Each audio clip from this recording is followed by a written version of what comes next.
కోల్కతా ఆర్జీకర్ ఆసుపత్రిలో జరిగినటువంటి ఘటన జూనియర్ డాక్టర్ మీద జరిగినటువంటి అత్యాచారం హత్య ఘటనకు సంబంధించి నిందితుడు సంజయ్ రాయ్ పాలిగ్రాఫ్ టెస్ట్కి ఒప్పుకున్న విషయం అందరికీ తెలిసిందే. 2-3 రోజుల క్రితమే మనం దీని గురించి కూడా మాట్లాడుకోవడం జరిగింది. అయితే సిబిఐ అధికారులు ఆయనకు పాలిగ్రాఫ్ టెస్ట్ చేసినట్లుగా తెలుస్తుంది. దీనికి సంబంధించినటువంటి ఒక నివేదిక సిబిఐ అధికారులు బయటకు విడుదల చేశారు. దీని ప్రకారం సంచలనమైనటువంటి విషయాలు ఈ పాలిగ్రాఫ్ టెస్ట్లో బయటకు వచ్చాయి.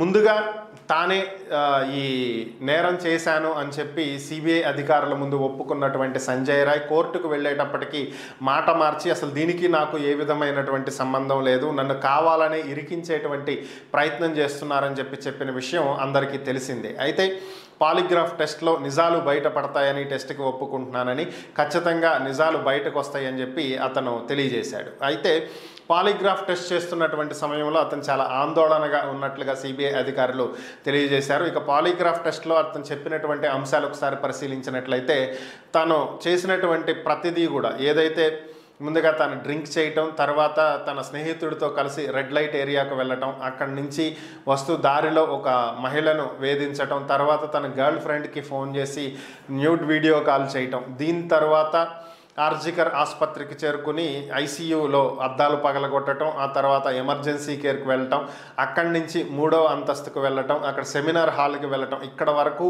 తాను ఏదైతే విచారణలో చెప్పాడో యాజ్ ఇట్ ఈజ్ అదే చెప్పడం జరిగింది. దీని తర్వాతే ట్విస్ట్ ఏంటంటే తాను సెమినార్ హాల్కి వెళ్ళేటప్పటికే బాధితురాలు మృతి చెంది ఉంది అనేది అతను చెప్పినటువంటి ఒక కొత్త విషయం.